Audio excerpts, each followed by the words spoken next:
Hola amigos, buenas noches.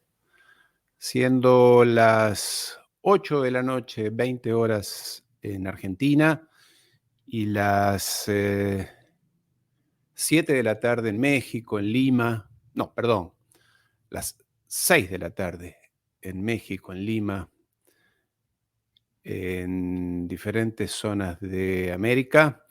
En Los Ángeles son las 4 de la tarde y en España la 1 de la madrugada. Un placer saludarlos para hablar, para pensar en temas de geopolítica.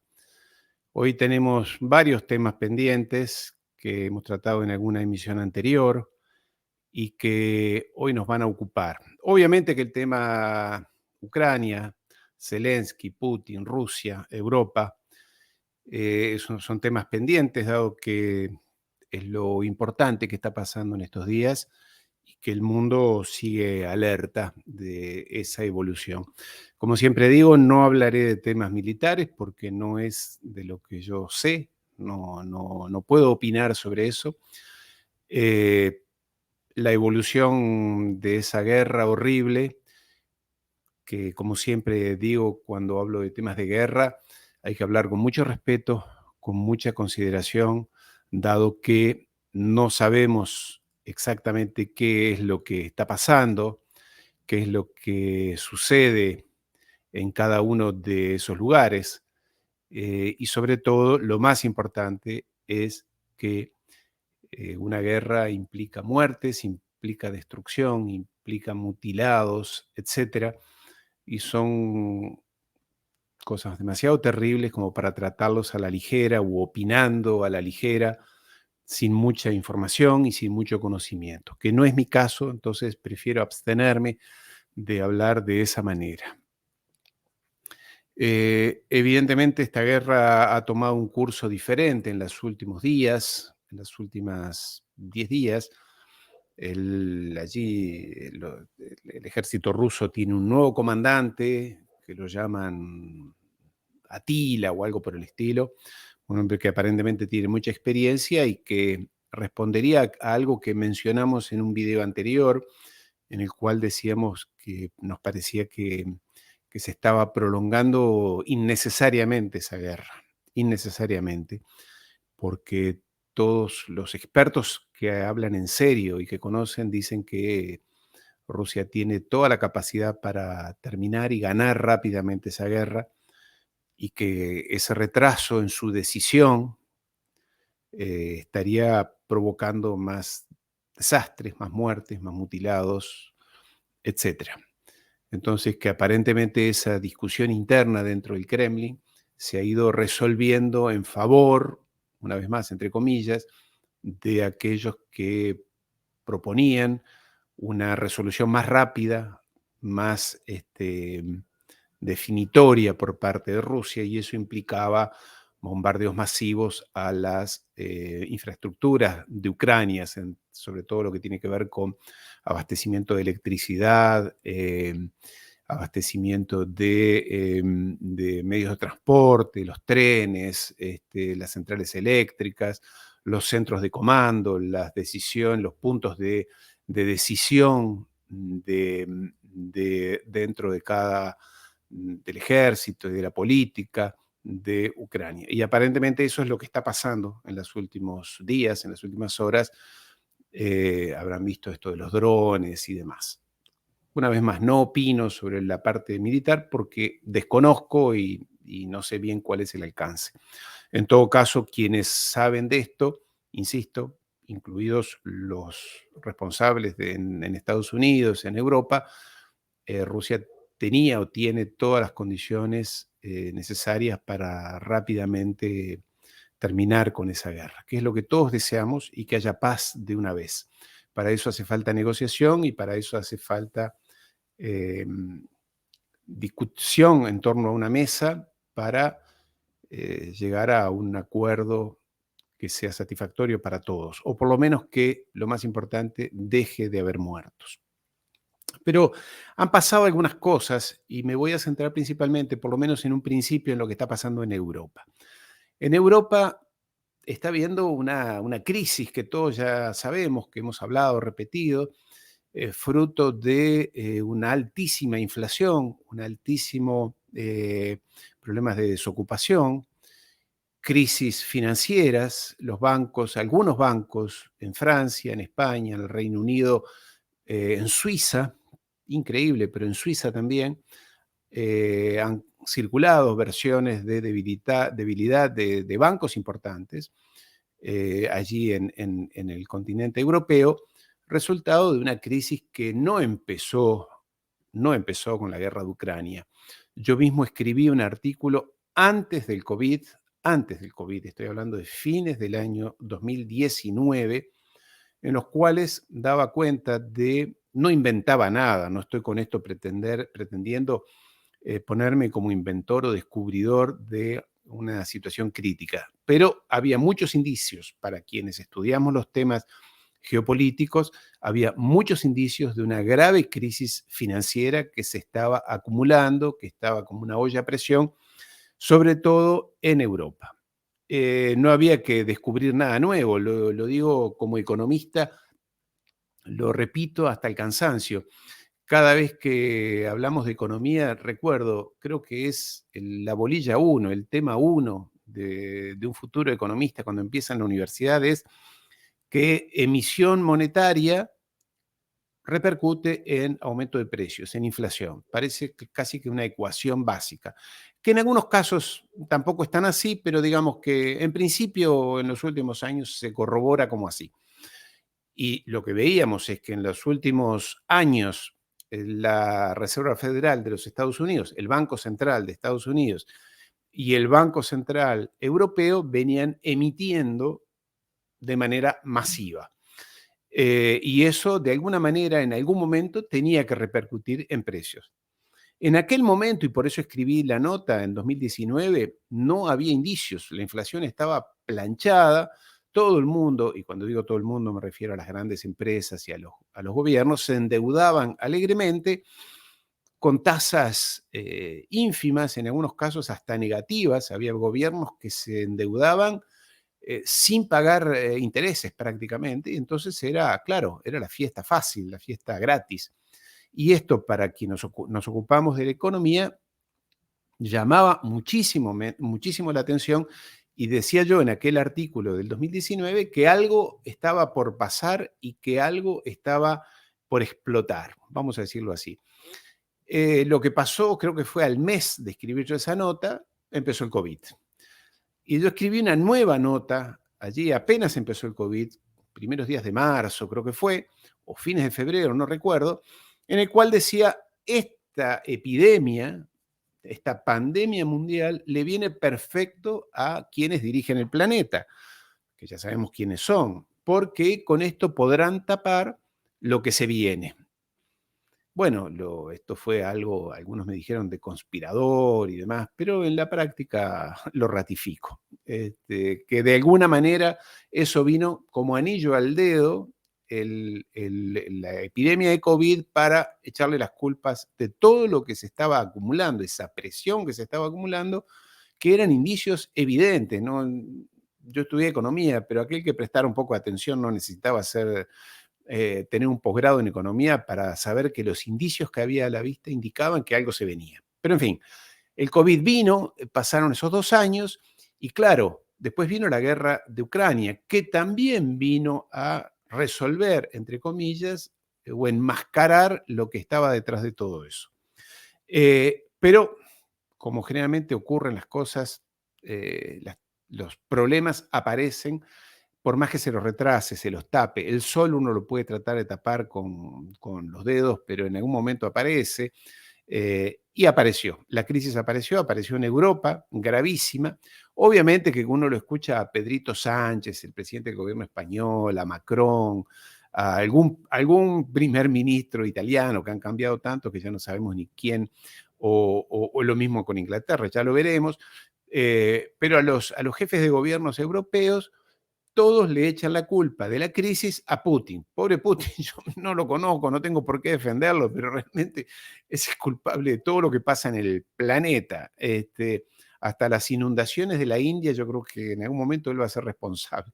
Pero en todo caso, la guerra de Ucrania sirve para también decir que la inflación y el descalabro general que se vive en el planeta, sobre todo inflación, corte de las cadenas de suministros, desocupación, fábricas y empresas que cierran, falta de inversión y demás, todo eso es culpa de Ucrania. Antes era el COVID, ahora es de Ucrania. Bueno, pero en fin, volviendo a Europa, y aquí, claro, yo hice una columna a mediados del año pasado, en el momento de la reunión de Davos, allí donde se reúnen los líderes mundiales, donde decía que Davos, allí el gran cónclave de líderes mundiales, empresarios y gobiernos, decían que había que resetear el orden mundial y que venía un nuevo orden mundial. Ahora resulta ser que en el medio de todo esto, y esto surgió hace pocos días atrás, en el diario, y estoy mirando porque voy a poner unas imágenes, en el diario The New York Times o The Times, creo que fue, no recuerdo cuál, el New York Times de los Estados Unidos y el Times británico, apareció una nota en la cual se empezó a decir cosas sumamente interesantes, como por ejemplo que el modelo neoliberal, allí estamos, la filosofía neoliberal está agotada. ¿Qué sigue? Pero bueno, a todos nos sorprendió porque esta es una columna muy importante. Están habiendo otras columnas y otras personas autorizadas por el, el- digamos, el liderazgo mundial, autorizadas que dicen que lo que está pasando es que está habiendo una nueva filosofía en el planeta, en la cual a al viejo neoliberalismo, aquel que impera en el mundo desde los años 80, desde Thatcher en Inglaterra, desde Reagan en Estados Unidos y los socialdemócratas europeos, ese neoliberalismo estaría llegando a su fin, que esa filosofía, por eso es interesante, porque la nota dice filosofía, la filosofía neoliberal, no habla ya ni siquiera de lo que hablan estos trasnochados líderes neoliberales en Latinoamérica, como Milei y en Argentina y estos chicos de Colombia, algunos en España, que quieren reflotar la escuela austríaca que fue elaborada hace más o menos unos 70 años, que habla de ultraliberalismo a toda marcha. Bueno, los centros de poder, sobre todo de la City británica, de los think tanks de Washington, esos que están allí en Virginia, que son los que realmente marcan la política mundial, están diciendo, esa filosofía, lo estamos mirando, esa filosofía está agotada. Y estoy hablando de instituciones como New York Times, el Times y otras que son muy importantes en el escenario mundial. Están diciendo que eso ya está agotado. Y si uno lee la nota y lo lee con atención, estas notas dicen, y aquí las tengo, la voy a ir mirándola, dice que esa filosofía está agotada porque el mundo en el cual todo estaba orientado a fortalecer las grandes empresas, a fortalecer el capital, a fortalecer el enriquecimiento de los muy ricos, esa filosofía está agotada y debe dar paso a algo nuevo. Dice que si eso no lo hace el mercado, si no lo hacen los líderes mundiales, si no lo hacen los ricos de verdad, alguien lo va a hacer y lo va a hacer de manera muy brusca. Y realmente nos ha sorprendido, me ha sorprendido muchísimo esa nota, y porque digo, hay un run run, hay un ambiente que está pensando en esto. Yo estuve en Washington hace 20 días atrás y con las personas que estuve, colegas, amigos y con los que tengo contacto y comunicación, me están hablando de algo nuevo que sucederá no de manera, aquí nadie está hablando ni de una revolución, ni de un cambio brusco, ni de un momento de ruptura. Alguien está hablando de nuevo ambiente. Y esto está diciendo que el mundo deberá cambiar. No, una vez más, no estamos hablando de rupturas y no estamos hablando de cambios revolucionarios como algunos por ahí sugieren. No es eso. De lo que se está hablando es que el propio sistema va a tener que reconvertirse, pero claro, uno se pregunta, si Davos hace un año atrás, menos de un año, hablaba de resetear, de volver a, hablaba del cambio climático, todas estas cosas que son muy importantes, pero que en definitiva no son las más importantes. Estamos hablando de gente que ha perdido su trabajo, de personas que no tiene de qué vivir, estamos hablando de algo mucho más grave, de concentración de la riqueza. Estas personas, como digo, New York Times y esta nota en particular, nos habla de algo nuevo. ¿Qué vendrá? Nadie lo sabe. Algunos hablan de conspiraciones mayores, de conspiraciones que deberán dar lugar a un nuevo orden mundial.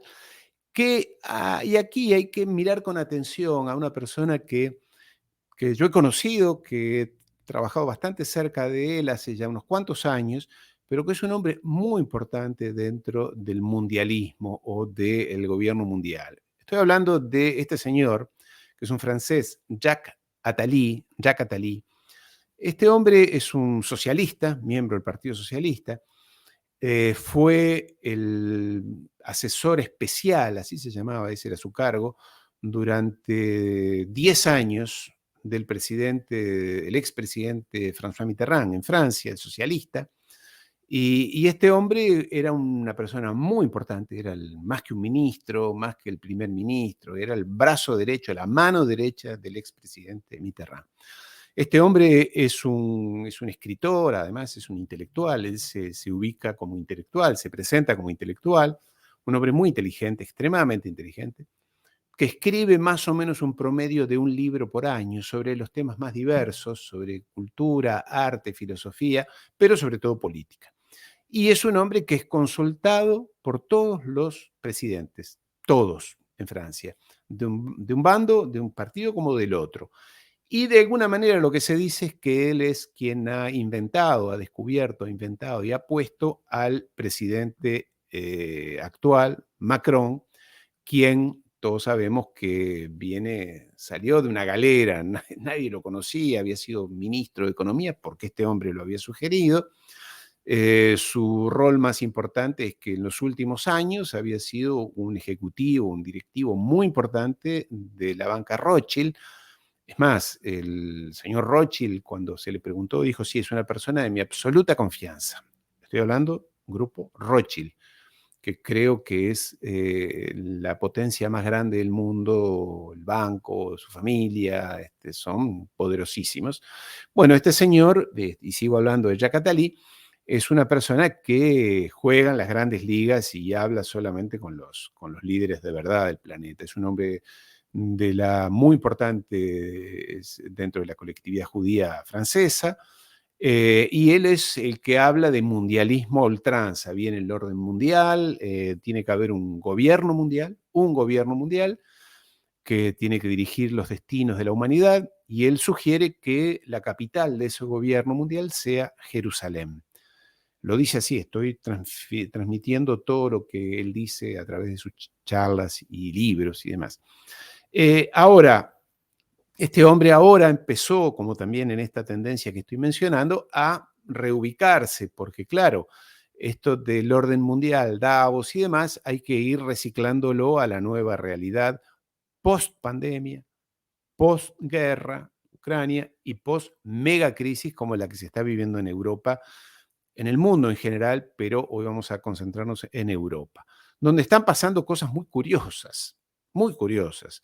Y aquí estamos con la primera ministra Liz Truss de Gran Bretaña, con quien era hasta hace unos pocos días su ministro de Economía, Kwasi Kwarteng, imposible de pronunciar este nombre, ministro de Economía del Reino Unido, que duró 30 días, 40 días en su cargo, ya ha renunciado, porque en ese país se ha creado una convulsión impresionante, porque esta señora, nueva primera ministra, y su ministro de Economía no tuvieron mejores ideas que en plena crisis, en plena dificultades para que los ciudadanos británicos paguen sus facturas de electricidad, sobre todo electricidad, pero con una inflación galopante, con problemas de empleo y demás, a esta señora no se le ocurrió nada mejor que proponer reducir los impuestos de los más ricos.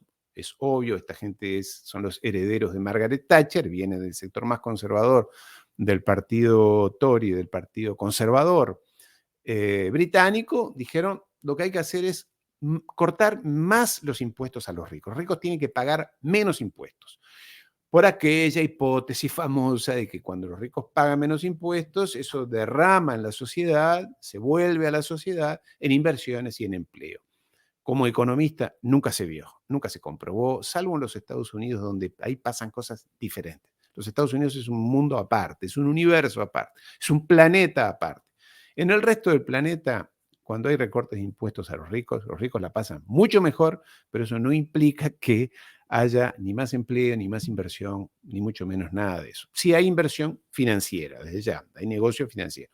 Entonces este señor, que con esta primera ministra se les ocurrió todo eso, y eso desembocó en el lapso de pocas horas en una corrida financiera en el Reino Unido, en el cual la libra esterlina se debilitó con respecto al dólar en un 5 o 6% en cuestión de horas, porque, claro, dijeron, bueno, le sacamos esos impuestos a los ricos o a quien sea, pero ¿y con qué vamos? ¿Dónde están los recursos del Estado, del gobierno para afrontar lo que se viene, sobre todo costo social? Entonces, su propio partido la abandonó y en las últimas horas esta señora está tratando de ver cómo se mantiene en el gobierno después de haber pasado, creo que 45 días en el gobierno. Ya su propio partido la quiere echar porque es impresentable lo que dijo esta mujer, con no sé, una falta de corazón, un desalmo, una falta de empatía que sorprende, muy británico, muy británico. Lo curioso es que esta señora es hija de socialistas no sé si de ultra izquierda, pero de muy de izquierda, sus padres, a tal punto que, siendo ella miembro del partido más conservador y del ala más conservadora, le daba vergüenza decirles a sus padres que era una política, unas cosas insólitas.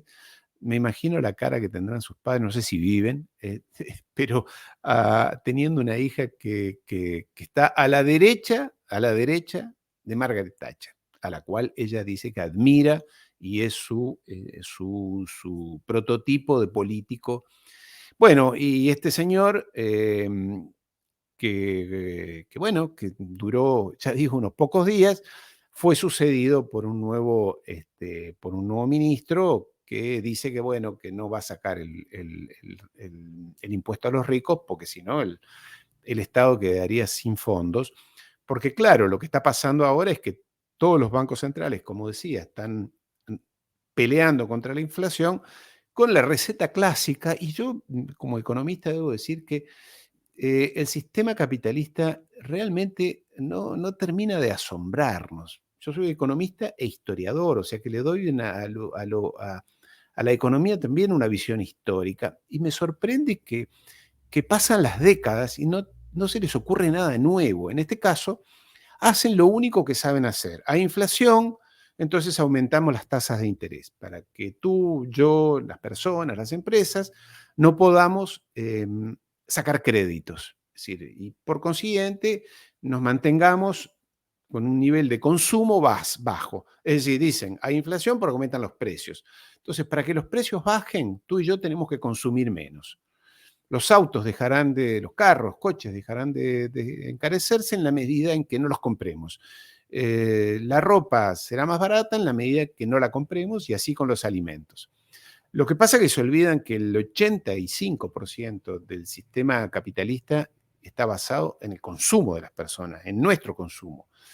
Y en un 70%, un 80%, depende de los países y las clases sociales, el consumo está dirigido a lo básico. Yo no creo que las personas la gran mayoría de las personas se compren un coche Mercedes-Benz todos los días, ni un teléfono iPhone, ni un reloj Rolex todos los días, ni se compren viajes a las Bahamas todos los días. La mayoría de las personas lo que compramos es alimentos, ropa eventualmente, los útiles para los colegios de nuestros hijos, pagamos nuestro sistema de salud y las cosas básicas y renta, aquellos que tenemos, que tienen una renta, y lo básico, lo básico. Entonces, lo que quieren es que tú y yo y nosotros y todos los ciudadanos consumamos cada vez menos para así bajar la inflación. Es la única receta que tienen, no hay misterio.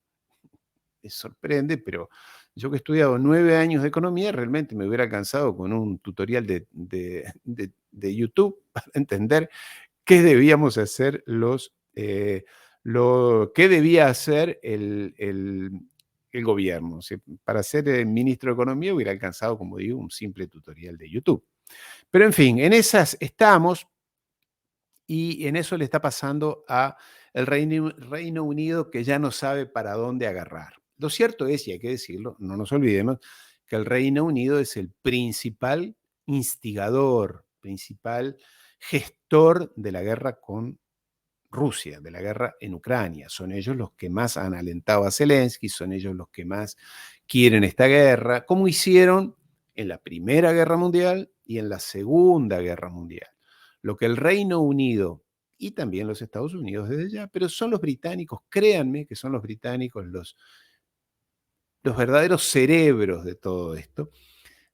Lo que ellos no pueden aceptar es que Europa continental se fortalezca, sea fuerte, porque, bueno, ellos tienen en la cabeza esa idea del imperio británico, del Commonwealth, y que podemos ser nosotros la principal potencia, que ya no lo son, obviamente, pero sobre todo que Europa no se fortalezca y dentro de Europa a lo que más pánico le tienen, a lo que más miedo le tienen es que Alemania se fortalezca. Te dirán que es porque tienen miedo al militarismo alemán, aquello que llevó a la Primera Guerra Mundial y a la Segunda Guerra Mundial. Lo que no te dirán es que quienes instigaron, alimentaron y buscaron todos los medios para que se produjera la Primera Guerra Mundial fueron los británicos, los británicos. En algún momento, ya lo he mencionado, volveré a hablar de el fortalecimiento de Alemania allí en la primera década del siglo pasado, por allá por el 1900, la reconversión industrial que a pasos agigantados estaba haciendo Alemania, y que eso iba contra los intereses del Reino Británico, del Reino Unido, de los británicos, y que había que sabotearlo. Mejor manera era provocar una guerra contra ellos, mundial contra ellos. Y así fue. La dislocaron a Alemania, la destrozaron, y eso provocó que pocos años después apareciera un señor, Adolfo Hitler, que dijera: yo voy a salvar a Alemania, la fortaleciera nuevamente y los británicos nuevamente hicieron lo posible para provocar esa guerra. No estoy diciendo que uno fuera bueno, el otro fuera malo. En geopolítica no existen ni los buenos ni los malos. Esto no es un campeonato de fútbol.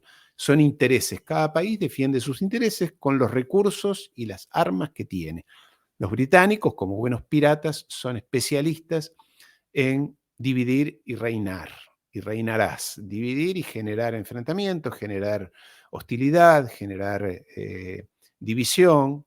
Y de esa manera sometieron y dominaron de manera espantosa a la India y a China allá por 1840, al 1900.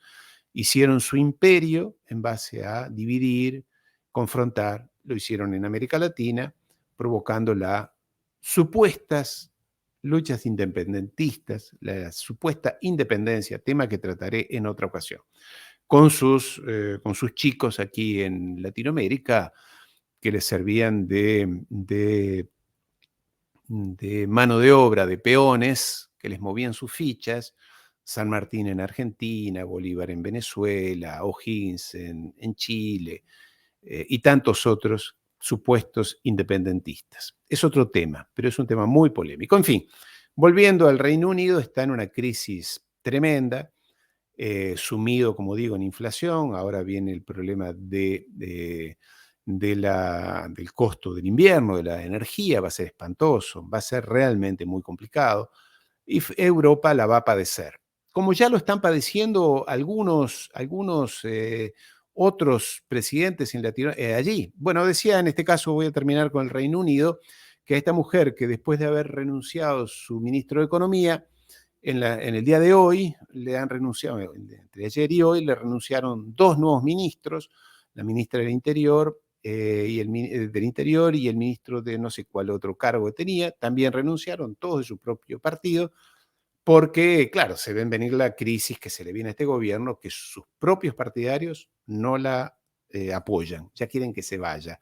Y allí vendrían los laboristas, probablemente laboristas que son más o menos lo mismo, porque no hay mucha diferencia a la hora de la verdad, distribuyen un poco más, un poco menos, pero son coherentes con lo que la City de Londres indica que hay que hacer. No nos olvidemos, la City de Londres, que no es la ciudad de Londres. Dentro de la ciudad de Londres hay un enclave que se llama la City, que es donde están los bancos, que tiene gobierno propio, potestad propia. Si has ido alguna vez a Londres, has circulado por allí, pero tú no sabías que dentro de Londres hay, como digo, un enclave que se llama la City, que tiene gobernanza propia y es el único sitio, mira, te lo voy a dato turístico, es el único sitio al cual la reina, la ex reina y el nuevo rey Carlos, cuando vayan, es el único sitio donde tienen que esperar en la puerta a que los reciban. Siempre es ella la que recibe y ella, los otros esperan en la puerta. En este caso, tiene tanto poder, desde el siglo XIII, hace 700 años más o menos, tiene tanto poder que quienes llegan allí tienen que esperar a que, ella tiene que esperar a que la reciba. Bueno, en fin, los Tories, los más conservadores de Gran Bretaña, ya quieren que esta mujer se vaya porque su nivel de impopularidad es tal que ven peligrar las cosas. Pero donde están circulando, apareciendo más nuevas novedades, es en Italia, donde pocos días atrás ganó las elecciones esta chica, esta señora Meloni, Giorgia Meloni, que tiene el apoyo, como lo ves allí, de Berlusconi, también no recuerdo su nombre ahora, Salvini, Matteo Salvini, que, que son de la ultraderecha, según nos dicen los centros de propaganda. Todo lo que no es mundialista, todo lo que no es pro aborto, todo lo que no es pro LGTB, todo lo que no es legalización de las drogas, todo lo que no es eso es ultraderecha. Para todos los grandes medios de comunicación, que son 4 o 5 agencias, todos los demás repiten lo que dicen los centros de las agencias de comunicación. Todo lo demás es ultraderecha. Bueno, allí ganó esta mujer, Meloni, con el apoyo de Berlusconi. Y sí, son de derecha, y allí aparece una nueva crisis en esa querida Italia, donde regularmente aparece crisis de gobierno y demás. Pero lo increíble es que este hombre, Berlusconi, tiene, no sé, creo que 85 años, le cuesta caminar, medio lo mantienen de los brazos entre 2 o 3, este hombre sigue siendo un operador político, un hombre que tuvo acusaciones, no acusaciones, que tuvo juicios, que ha perdido juicios por malversación de fondos, creo que además, por estafa fiscal, en fin, aquí me dice Dulio Brunello, capital mundial, Jerusalén, suena apocalíptico. Bueno, este hombre dice eso y los mundialistas de Davos están de acuerdo con eso. No te lo dicen o no lo dicen mucho públicamente porque asustarían a algunas personas, pero eso es lo que ellos creen, eso es lo que ellos piensan, que así debe ser, que esa tiene que ser la capital. En fin, son tus conclusiones, no las mías. En fin, Italia se avecina en una zona de altísimo conflicto. Eh, También en Suecia, la ultraderecha, mira lo que estamos leyendo allí, en Suecia, en el día de ayer, esta semana, el lunes, se conformó un gobierno con la ultraderecha, en los cuales eh, proponen, obviamente, cerrar la inmigración y recortar los gastos en acción social, en todo lo que tenga que ver con con los pueblos, hay que reducir los gastos porque eso no está bien, y hay que eliminar todo tipo de, de ayudas sociales y demás. Y quería presentar esto porque esta señora en Gran Bretaña, una de las que menciono, vuelvo para atrás, que dije recién que había renunciado a su cargo, la ministra del Interior, se fue del gobierno, entre otras cosas, porque dijo que el plan de la nueva primera ministra, Liz Truss, no respondía a lo que eran sus planes de gobierno, a lo que había sido la promesa de gobierno, que era, entre otras cosas, cerrar la inmigración. Yo digo, está todo bien, pero esta señora evidentemente no es sajona. Digo, no estoy haciendo nada racista, ni mucho menos, pero estas personas, a mí me choca, no sé a ti, pero a mí me choca que una persona que seguramente no, en algún momento sus padres fueron inmigrantes o algo por el estilo, porque estoy mostrando la imagen tal cual es, o incluso de quién era el ministro. Digo, no estoy hablando, y con esto no estoy haciendo apología de nada, estoy diciendo que estas personas se enojaban porque el gobierno era demasiado tolerante con la inmigración. En fin, cosas que pasan. A mí no deja de sorprenderme, pero bueno, cada uno tiene su opinión sobre esto. Bueno, Italia se vuelca hacia la izquierda, hacia la derecha, y la izquierda, que ya no sabe dónde terminar, la socialdemocracia europea, ya sea la italiana, la francesa, la española, dan vergüenza. Dan vergüenza porque nunca fueron muy honorables, vamos a decir la verdad. Siempre, cuando había que hacer el trabajo sucio, lo terminaban haciendo ellos. Pero en fin, ahora a la derecha allí vuelve en Italia, estamos, no sé, la población, el pueblo italiano está altamente preocupado porque no tiene gas, porque va a tener que pagar cara la electricidad, porque hay desempleo, los jóvenes no tienen futuro, en fin. Decía el caso de Suecia lo mismo. Yo he conocido bien Suecia, he estado muchas veces, y era un país inhóspito para vivir, obviamente, 9 meses al año de oscuridad total, 20, 30 grados bajo cero de temperatura, grados Celsius bajo cero. Era una cosa espantosa. Solamente los suecos pueden vivir ahí, los esquimales. Pero digamos, el modelo de socialdemocracia sueca era un modelo mundial. Todos mirábamos con atención ese modelo, o los Palmer, aquel primer ministro asesinado en las calles de Estocolmo en el 76, 77, no, perdón, no, 85, 86. Era un hombre de una envergadura increíble, pacifista, con un modelo donde todas las personas podían vivir dignamente, no había grandes diferencias sociales, muy altos impuestos desde ya, pero eso le permitía a la sociedad una enorme coherencia.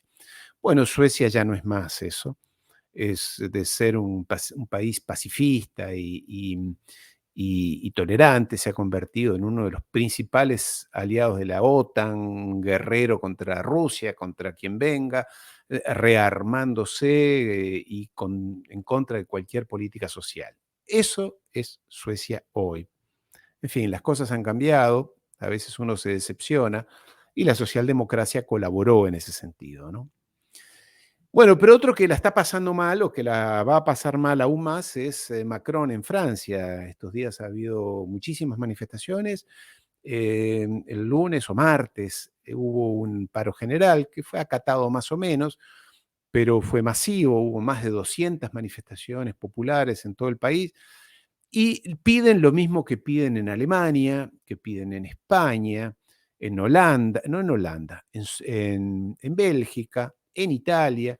Los ciudadanos dicen, paren la guerra, porque está muy bien, ustedes quieren hacer esa guerra, OTAN, les gusta tirar bombas, pero lo cierto es que nuestro continente va a tener cada vez más problemas de inflación, de abastecimiento, de energía, empieza el invierno. Sabotearon ellos mismos, no se sabe si los noruegos, si los británicos, quién fue que puso esa bomba allí esas bombas, fueron varias, fueron 4, en el gasoducto que une Rusia con Alemania, entonces eso se ha cortado el gas. Y bueno, una cosa son las políticas y otra es la naturaleza. Europa no tiene gas, naturalmente no tiene gas, de algún lado lo tiene que traer. El gas no es algo sencillo de desplazar, ni de encontrar, ni de comprar. Hoy son productos que son commodities que se venden a largo plazo, donde las empresas tienen por 10 o 20 años comprometida su producción. No es posible ir a decir, bueno, ahora véndemelo a mí, sácaselo al otro. No, no funciona así. Pero parece que esta gente, yo sinceramente he hablado con muchas personas, con amigos, con líderes. Aquí ha pasado algo. Esta gente, los europeos, se han suicidado de la manera más insólita. eh, y no sé en qué ha repercutido, qué ha pasado por la cabeza de esta gente. Pero lo cierto es que Europa se viene complicado.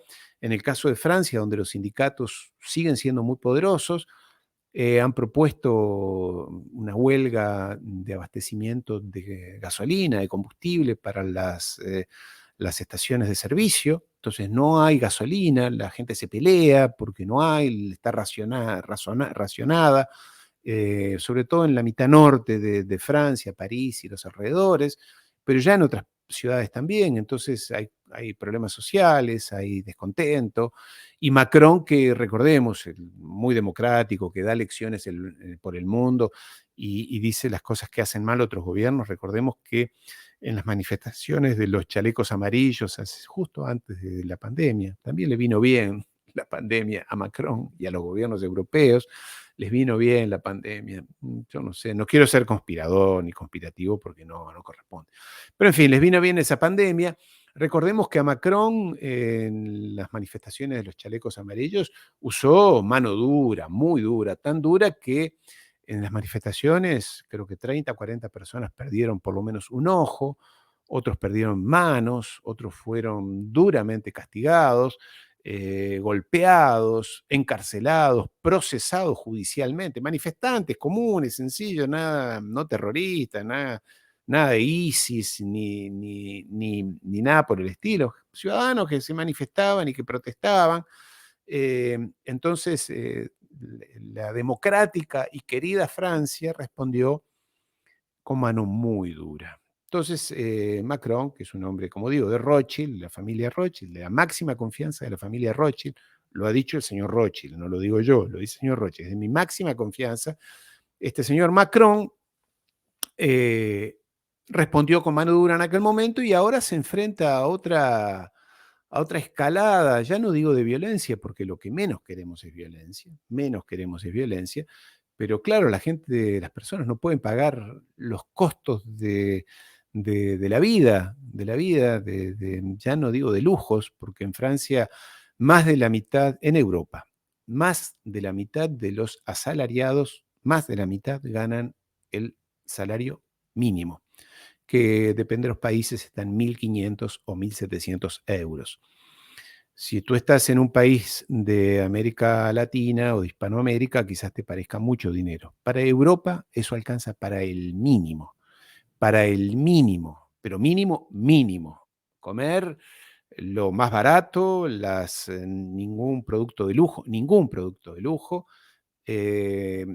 mandar a tus hijos con lo mínimo, depender de la salud del Estado, no tendrás salud privada, no tendrás colegios privados, vivirás con lo mínimo y vivirás en algún departamento muy pequeño o lo compartirás. Yo sé que suena raro, pero esa es la verdad. Más de la mitad de los asalariados europeos viven con ese salario, entre 1.500 y 1.700, que no alcanza para nada. Alguien que gane 2.000 o 3.000 euros se puede considerar clase media alta. Es así, estoy hablando de 3.000 euros, ¿no? En fin, esa es la realidad de lo que está pasando con nuestros amigos y queridos amigos franceses. Mientras que Zelensky, y esta es una nota, atención, es de febrero del 2022, no es de ahora, es de el febrero, pocos días antes del 20 de febrero del 2022, es decir, 4 días antes de que Putin lanzara su ejército contra Rusia, contra Ucrania. ¿Y por qué lo traigo a colación esta nota? Porque Zelensky el 20 de febrero fue a Múnich a la Conferencia de Seguridad Europea, un cónclave, lo que sería el Davos económico, pero de seguridad. Allí van generales, los directivos de OTAN, el director del presidente, el secretario del Pentágono, y van primeros ministros y más. Allí se habla de seguridad mundial, de temas de armamento, concretamente, y de armas y de guerras y más. ¿Y qué idea tuvo Zelensky? Porque claro, ahora se habla, yo estoy sorprendido cómo las agencias de comunicación manipulan los periódicos, las televisoras, dicen todas, yo hablo 5 idiomas y les puedo asegurar que en todos los idiomas que yo hablo, escucho lo mismo. Putin dijo que va a tirar la bomba atómica si le hacen algo. Bueno, eso es falso. Putin nunca dijo eso. Nunca dijo eso. Y Putin no necesita que yo lo defienda. No soy amigo de Putin, pero no me gusta que mientan, que le mientan, que te mientan a ti, que nos mientan a todos. Putin nunca dijo que va a usar el arma atómica. Punto. Segundo, quienes sí hablaron del arma atómica fueron Zelensky, en esa nota que estás viendo allí, en Múnich el 20 de febrero del 2022, donde dijo que Ucrania podría volver a necesitar armas nucleares. Podría necesitar armas nucleares. Y mira cómo son las cosas. Yo recordaba que Zelensky había dicho eso y empecé a buscar en Google esa nota.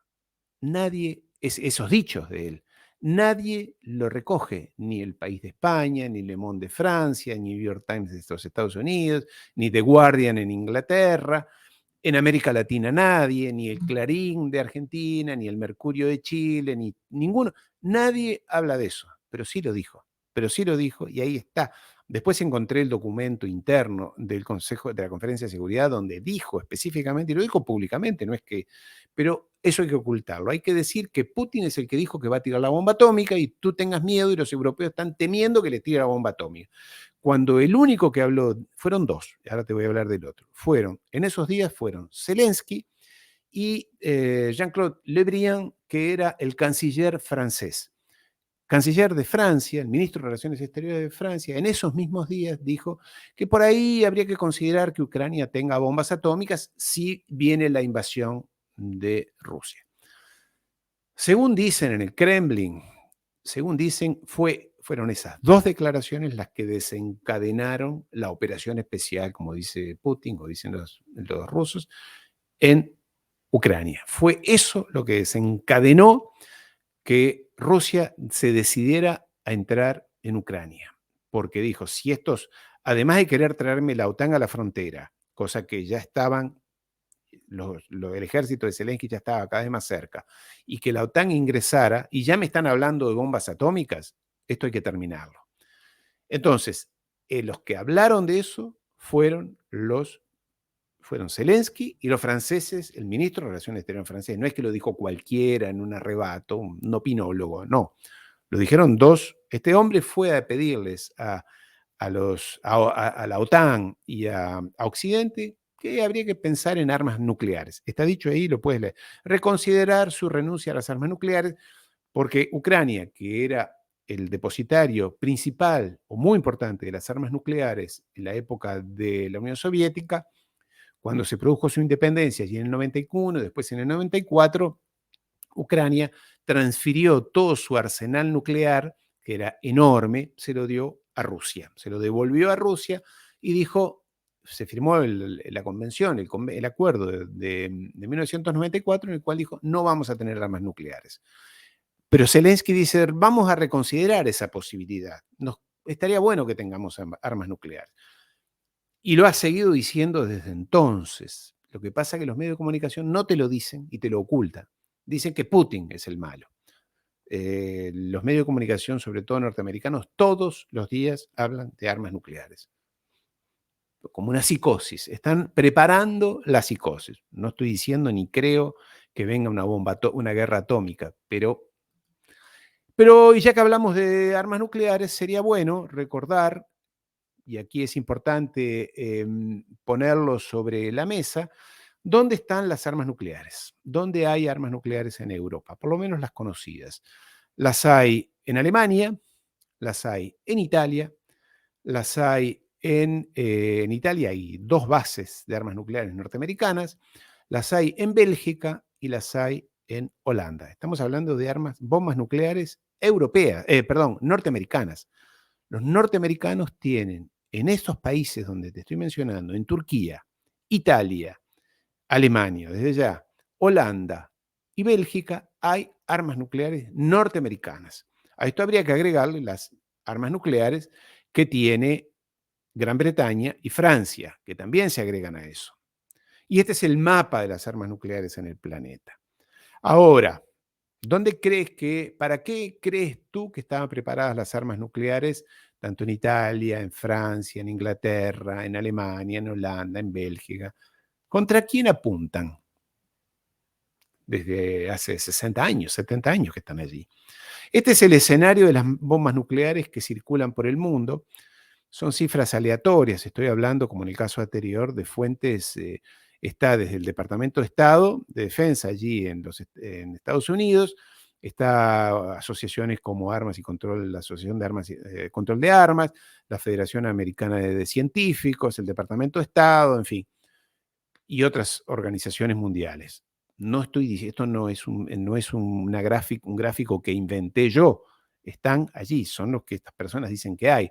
Francia tiene 300, creo que en el caso del Reino Unido está un poco atrasado porque Boris Johnson antes de irse dijo que, antes de la guerra, esto fue el año pasado, que hay mucho peligro en el mundo, que habría que aumentar la capacidad nuclear, sobre todo en torno a Malvinas, Atlántico Sur, por eso fortalecieron los puertos para submarinos nucleares en Malvinas, fortalecieron los aeropuertos aquí en Malvinas y en otras islas que tienen el Atlántico Sur, Gran Bretaña. Entonces, mientras el mundo sigue en su crisis, Zelensky, los chicos de la OTAN y los británicos siguen hablando de armas nucleares. Mientras tanto, y voy a ir rápido para no hacerlo demasiado largo, el FMI dice que en América Latina el 2023 va a ser tristísimo y va a ser complicado en términos de económicos, que preveía un crecimiento de más o menos el 2%, pero ha tenido que revisar a la baja esa previsión para el 2023 en América Latina, sobre todo por dos razones. Una es el encarecimiento del dinero, el crédito, aumentan las tasas de interés en Europa, eso repercute en aumento de los servicios de la deuda externa de América Latina, que es un continente que controlado, dominado, sometido gracias a la deuda externa. No hace falta ni mandar bombas, ni mandar ejércitos, ni declarar amenazas de ningún tipo con la deuda externa. Es una manera muy fácil de controlar a los gobiernos. El que no paga sale del mundo y si paga, para pagar tiene que, obviamente, que mantenerse en un estado de miseria, sobre todo a sus pueblos. No hay inversiones, no hay desarrollo, no hay empleo, no hay desarrollo de la industria, de las manufacturas. Entonces América Latina se reduce a exportar minerales y materias primas, en el caso de Argentina y Brasil, carne, soja, trigo, el caso de Argentina clarísimo, y el resto, también Argentina, minerales, como es el caso de Perú o Chile con su maravilloso sus minerales en Chile, que son el cobre, más otros. Perú tiene infinitos, Bolivia el litio y etcétera. Y el resto exportará lo que tenga, bananas, aunque sea, pero nada de desarrollo industrial, y cuando hay desarrollo industrial y desarrollo productivo, la sociedad se siente más fuerte, se fortalece, cambian los políticos, cambian los partidos políticos, se fortalece la sociedad civil, se desarrolla la democracia, se desarrolla un país. Y eso no puede pasar en América Latina. Desde hace 200 años que los ingleses le dijeron a América Latina, eso no te puede suceder. Tienes que mantenerte un continente pobre, sometido y sin ningún destino. Eso es lo que tiene que suceder. Entonces, el FMI dice que América Latina va a sufrir en el 2023. Claro, seguramente muchos de ustedes me dirán, estamos acostumbrados a sufrir, sí, pero no podemos resignarnos a algo tan triste. No podemos resignarnos a que los británicos, los anglosajones, nos mantengan en esta condición. Y para eso tienen a los dirigentes políticos lacayos aquí en América Latina. Yo siempre digo, porque yo he participado, entonces, si quieres saber qué dirigentes políticos tienes en tu país, el día de la independencia de los Estados Unidos, párate amablemente delante de la residencia del embajador, no en una actitud desafiante, ni mucho menos, simplemente pacífica, y fíjate quiénes son los dirigentes políticos que hacen filas, hacen cola en la puerta de la embajada o de la residencia del embajador para entrar a festejar con el embajador y a que el embajador les dé la mano, les dé un beso, les digne una sonrisa. Y yo siempre digo, van todos, de todos los partidos políticos. Y te puedo asegurar, porque lo conozco, te puedo asegurar que hacen lo imposible para que la embajada los invite. Se hacen pis para que los inviten. Y cuando los inviten, les dicen a todo el mundo que los han invitado, se sacan fotos, la ponen en Instagram. Les gusta eso, les gusta que los británicos y los anglosajones los inviten porque sienten que pertenecen a la élite del mundo. Entonces, con ese escenario es difícil que América Latina salga adelante, como el resto de los países del continente y de otros continentes. Entonces, el FMI ya nos depara, como es habitual, un escenario cada vez peor. No hace falta recordar que los funcionarios del FMI ganan sueldos más o menos unos $15.000 por mes, no pagan impuestos, se retiran muy jóvenes, con unas maravillosas pensiones y con total frialdad te dicen que vas a vivir peor el año que viene. Acá lo tenemos a este señor que yo no conozco, lo sigo por las redes sociales, me gusta, Nayib Bukele, el presidente de El Salvador, quien en esta charla que está en YouTube dijo, yo estoy de acuerdo con proteger los derechos humanos de todo el mundo, de todos los ciudadanos de El Salvador, pero mi prioridad ahora son los ciudadanos. Él dice los ciudadanos, ¿cómo lo mencionó él? El derecho a la vida de los ciudadanos honrados, dijo, y no de los delincuentes. Yo quiero proteger a los ciudadanos honrados, a la mayoría de las personas.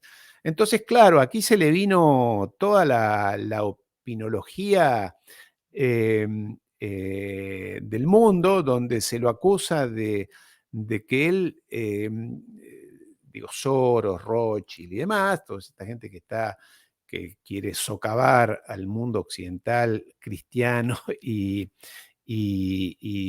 tradicional, lo quiere socavar y destruir, dicen que él no defiende los derechos humanos porque los presos tienen derechos humanos. Obviamente que los presos tienen derechos humanos. Obviamente que los delincuentes tienen que vivir dignamente.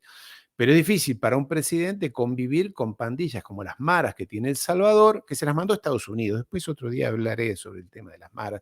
Ya lo he hecho, en mi canal de YouTube hay una emisión sobre eso. Se los mandó, eran los pandilleros que estaban en Los Ángeles, Estados Unidos los juntó y se los mandó de vuelta a El Salvador. Háganse cargo ustedes. Entonces, son delincuentes terribles, salvajes, hacen cosas espantosas y de manera prepotente. Entonces, este hombre tuvo que tomar medidas drásticas que yo no puedo opinar porque realmente no sé realmente qué tan graves son, pero en todo caso, todo el mundialismo mundial se le vino encima, Soros y todas esas ONGs que trabajan para él, Open Society y demás. Mira en la página de ellos, Open Society, verás todas las ONGs. Destina este hombre, este multimillonario, unos $100 millones, dijo él, en América Latina para alentar el indigenismo, las políticas de género, esto que sea publicidad en las escuelas, en los colegios, para que los niños vean con mejor, digamos, estén dispuestos a considerar o aceptar el cambio de género y demás. En fin, todas estas políticas que ya sabemos a qué responden, le han salido a cruzar a este hombre. Porque, entre otras cosas, él propone un gobierno que más allá de eso, desafía un poco a los Estados Unidos y al poder mundial, al mundialismo y demás. No lo sé, cada uno saca sus conclusiones, pero fue muy fuerte. La verás esta es una foto de YouTube, donde él dice, yo defiendo los derechos de los delincuentes, perdón, defienden los derechos de los delincuentes y no los de la gente honrada. Dice, hasta ahora eso fue lo que pasó. Entonces yo no quiero hacer eso. Dijo. Yo no estoy, y con esto no estoy proponiendo ni alentando la mano dura contra las personas, contra los delincuentes. No es mi opinión ni es lo que creo. Pero este hombre está confrontado a una situación muy difícil en su país y, como digo, Soros y compañía le han salido al cruce. También pasó, y esto repasando muy rápidamente lo que está pasando en Latinoamérica, que el presidente Lacalle Pou de Uruguay ha dicho duramente, ha criticado duramente al gobierno argentino porque, claro, todas estas medidas que ha tomado el nuevo gobierno, el nuevo ministro Sergio Massa de Argentina, donde quiere frenar la escalada del dólar, eh, tienden a fortalecer el dólar y por consiguiente los uruguayos, en vez de comprar en Uruguay, se van a Argentina, donde allí parece que las cosas son más baratas para quien trae dólares. Entonces esto está alentando no solamente el turismo uruguayo, sino también a que los uruguayos vayan a comprar allí en Argentina, que aparentemente esto está pasando inclusive en las zonas fronterizas, donde los uruguayos cruzan a cargar gasolina en sus coches a Argentina, o es lo que intentan, creo que ahora ya no se puede hacer, pero es lo que hacían tradicionalmente. En todo caso, Lacalle Pou es un presidente bastante conservador, quien no pierde ocasión de criticar a Maduro, de criticar a Daniel Ortega allí en Nicaragua, de criticar a Boric en Chile, en fin, todo lo que sea más o menos de izquierda, este hombre lo espanta y no deja de criticarlo. Pero en fin, esto es, me hizo gracia ver a este hombre que se pelea tanto siempre con Argentina, no deja de criticar a Argentina sobre todo, ¿no? Bueno. Y acá vamos a un tema, vamos a tratar de ir rápido, un tema muy polémico, que es el tema de los mapuches, esas comunidades indígenas del sur de Chile y Argentina, que están allí en la Patagonia, en torno a la Patagonia argentina, la Patagonia chilena, donde hay agrupaciones muy duras, muy críticas, muy peleadoras de mapuches, que son comunidades indígenas que sinceramente yo nunca había escuchado hablar. Sí, alguna una mención de vez en cuando. Bueno, parece que ahora esta gente está pidiendo, en esto del indigenismo, la defensa de la identidad indígena y todo lo mal que hizo España durante la conquista y la colonización, están proponiendo que haya allí algo así como, no sé, una región independiente, que viendo lo que pasó con Barcelona y Cataluña en su momento, no me llamaría la atención que terminemos en algo parecido. Es decir, que lo de Cataluña hace 20 años atrás, decir la autonomía, la independencia y demás de Cataluña era algo folclórico, de lo cual nadie se lo tomaba en serio. Y hoy sí, hay que tomarlo en serio.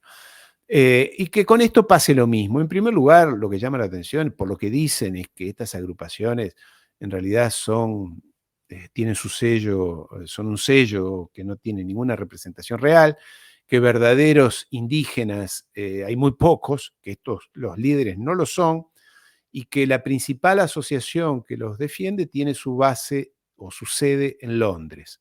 Como siempre, los británicos, no me llamaría la atención que estén alentando esto del indigenismo para siempre dividir. Dividir sirve para debilitar. Cuanto más débil eres, cuanto más dividido estás, más débil eres.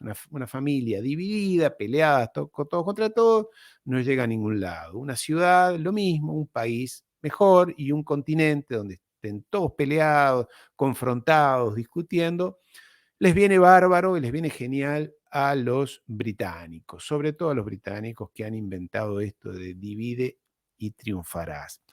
Entonces, también en esta óptica de lo que decía de Bukele allí en El Salvador, el indigenismo, los derechos humanos, los derechos de las minorías, que son minorías, realmente que lleven a una confrontación de esta naturaleza a un país, a una región que necesita tanto de tranquilidad y de reencuentro, después de todo lo que han sufrido países como Argentina y Chile, que han sufrido dictaduras horribles, división, confrontación, que ahora empiece con esto, donde también hay violencia, ¿no? No es solamente que no hay violencia, la hay y la verdad es que el país no estos países no necesitan esto, o no estaría mejor que no hubiera este tipo de confrontación. Pero bueno, una vez más, allí les viene muy bien que haya esto.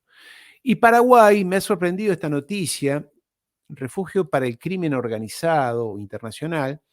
El diputado, el congresista que lo sugiere, que lo propone, es un hombre que estaba muy, muy ligado al expresidente Lugo, aquel sacerdote que debió renunciar, un hombre que estaba dentro de la óptica muy progresista de aquella época, y que dice que Paraguay se ha convertido en una plataforma del crimen internacional.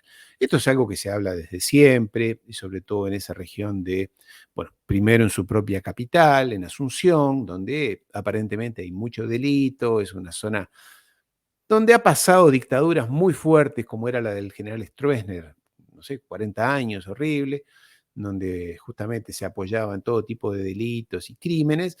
Es difícil que las cosas cambien rápidamente. En todo caso, ha pasado mucho tiempo igual, debería cambiar.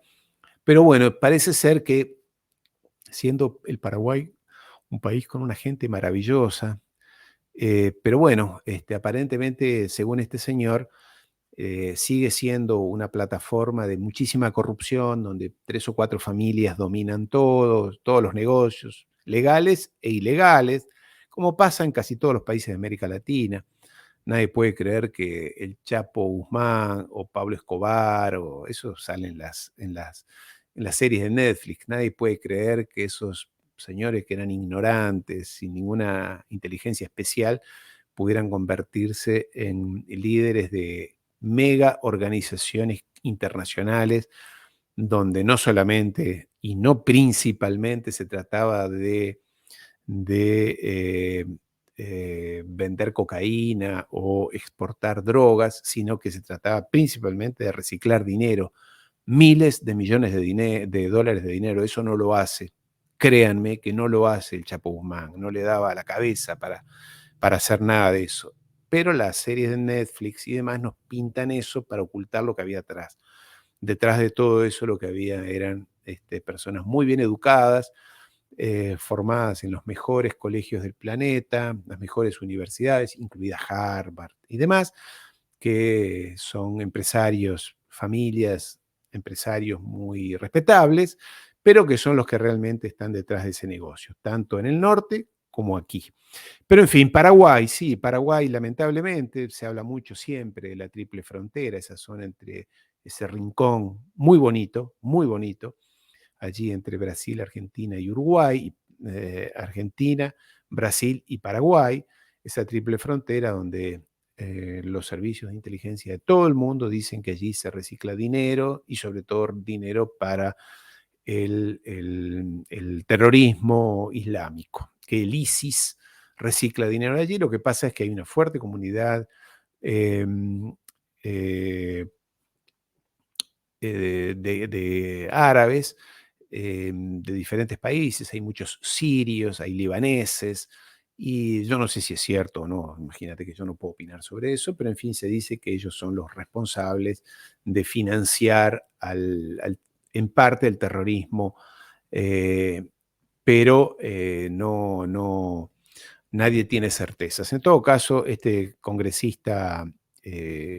este congresista paraguayo confirma que allí hay mucho delito. Y una vez más, quien crea que el delito lo manejan los chicos de las chabolas, de las villas miserias, de las favelas, está absolutamente equivocado. El megadelito, el delito en serio, el crimen internacional, no pasa por esas personas. Habría que ver más bien apuntar hacia universidades muy prestigiosas, colegios muy prestigiosos, barrios y zonas muy prestigiosas y de mucho poder adquisitivo en los barrios de las capitales de Latinoamérica.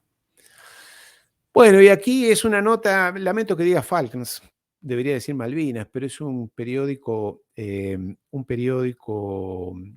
que viene de las Islas Malvinas, donde dice que Yo no sabía que estaba habiendo un vuelo semanal o que estaba el plan de que hubiera un vuelo semanal entre San Pablo y las Islas Malvinas de conexión. Dice que había uno previsto también desde Santiago de Chile, con parada en la ciudad de Córdoba, allí en Argentina. Creo que funcionó un poco. No sé si será así, si seguirá funcionando, pero en fin, parece que para los malvinenses esto es vital e importante.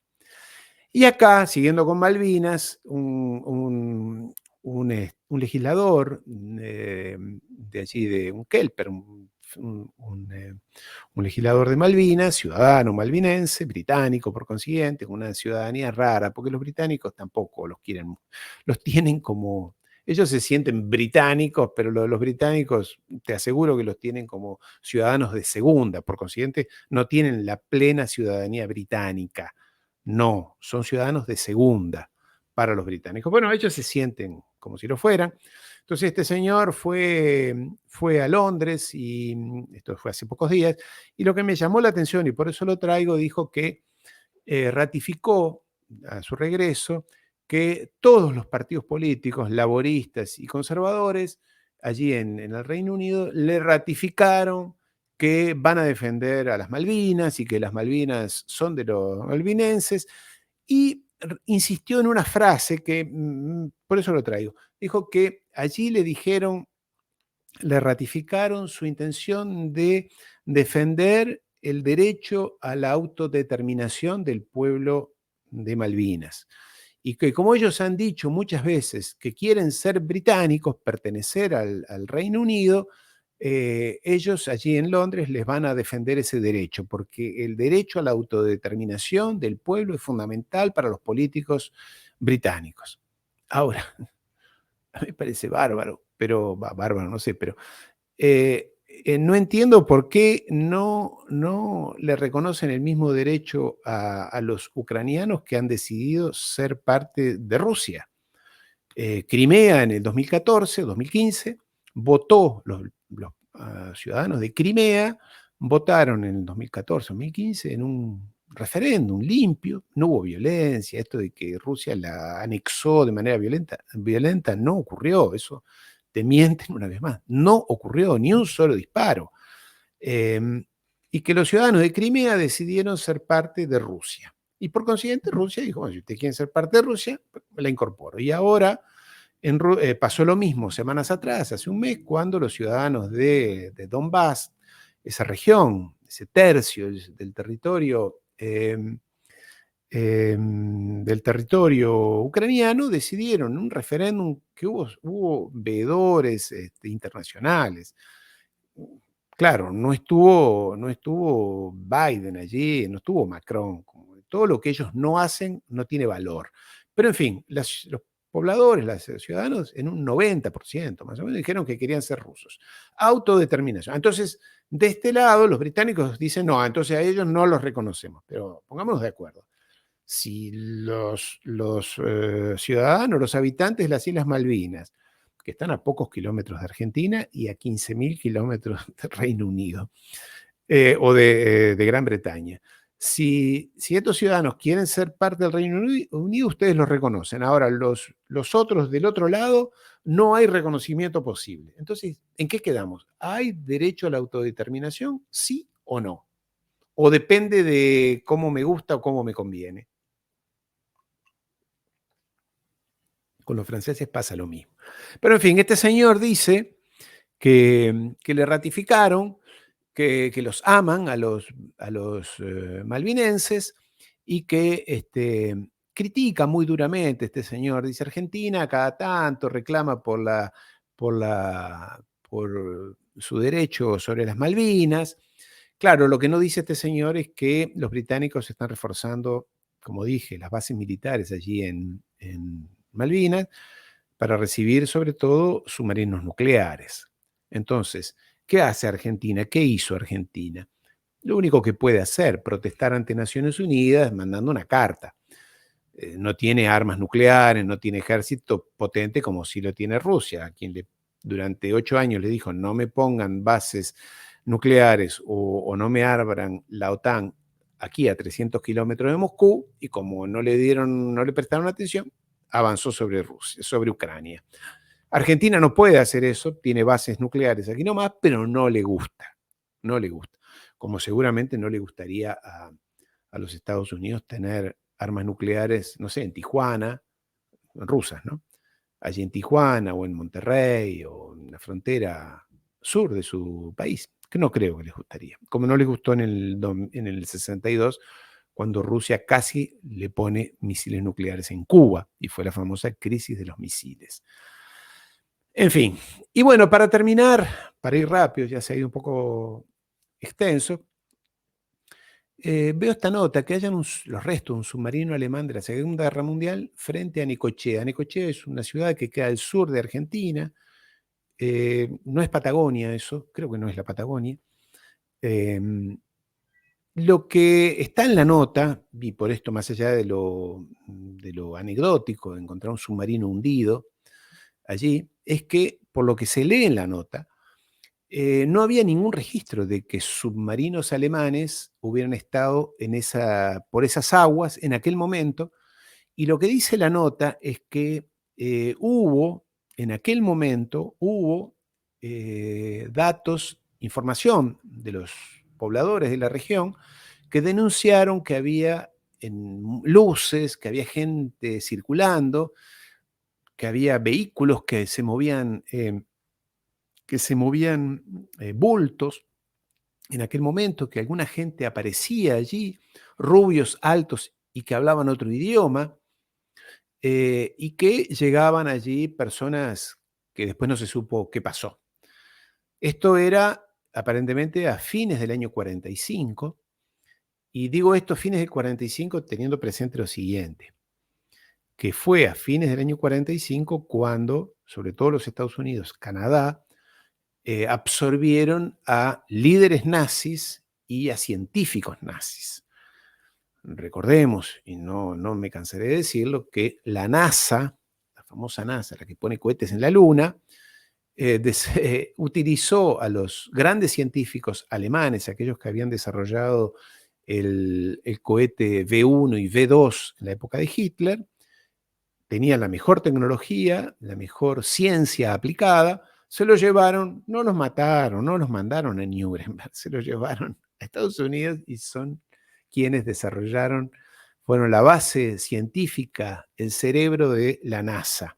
El cohete a la Luna, aquel de Armstrong y demás, se hizo con tecnología alemana de la Segunda Guerra Mundial. Entonces, cuando te dicen que los nazis fueron cobijados en Argentina, sí, seguro que sí, pero la guerra terminó en el 45 y siempre dicen que Perón fue el que los acogió, pero el gobierno peronista llegó en junio del 46, casi un año y medio después de terminar, un año y algo terminada la guerra. En ese año y medio, ¿dónde estaban los jerarcas nazis, sobre todo los científicos? Dicen que la inteligencia francesa, la inteligencia británica y la norteamericana hicieron un escáner, una selección, todo lo que les convenía y les servía, sobre todo científicos, técnicos, investigadores, no fueron a Argentina. No fueron a Argentina. Argentina fueron los militares que cuidaban los campos de concentración, Eichmann, dicen que Mengele, pero los verdaderos científicos, los que desarrollaron la alta tecnología alemana, esa que era vanguardia en ese momento, que nadie más que ellos la tenían, se la llevaron a Estados Unidos, allí.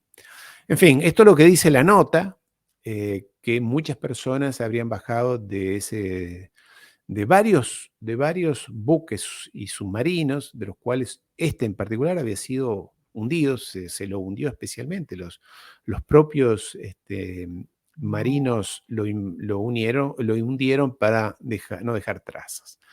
En fin, bueno, este ha sido un panorama de qué está pasando, intercambiar opiniones, algunas personas me han escrito, les agradezco a todos, a Ezequiel, a Dulio, a Óscar, a otros más allí que han ido apareciendo, y seguiremos haciéndolo por lo menos una vez por semana, probablemente los martes, no sé si los martes o los miércoles a esta hora. Quisiera recibir algunas opiniones de ustedes, si es si es buena esta hora, un poco más temprano, un poco más tarde, trato de encontrar un horario que nos convenga a todos, también a mí por mis actividades, y seguir atentos a lo que pasa. Y sobre todo, lo que trataré es de transmitirles las diferentes campanas o diferentes visiones de lo que está pasando en el mundo. No todo lo que dice la CNN o lo que dice el diario Clarín en Argentina o El País en España es la verdad. No, te están contando una parte, te están omitiendo gran parte y como en la mayoría de los casos no se toman ni siquiera el trabajo de poner a verdaderos editores a analizar la información, te repiten lo que dicen las agencias, Reuters, AFP, en fin, las grandes agencias, y el cable tal cual llega, que viene obviamente de las centrales importantes del pensamiento, los think tanks verdaderos, tanto de los Estados Unidos como de Londres, vienen con ese tono, con esa tónica, con esa orientación para que tú, poquito a poquito, te vayas convenciendo de quién es el bueno, quién es el malo y sobre todo te estés dispuesto a aceptar el mundo en el que nos ha tocado hoy cándidamente, humildemente y sin mucho protestar.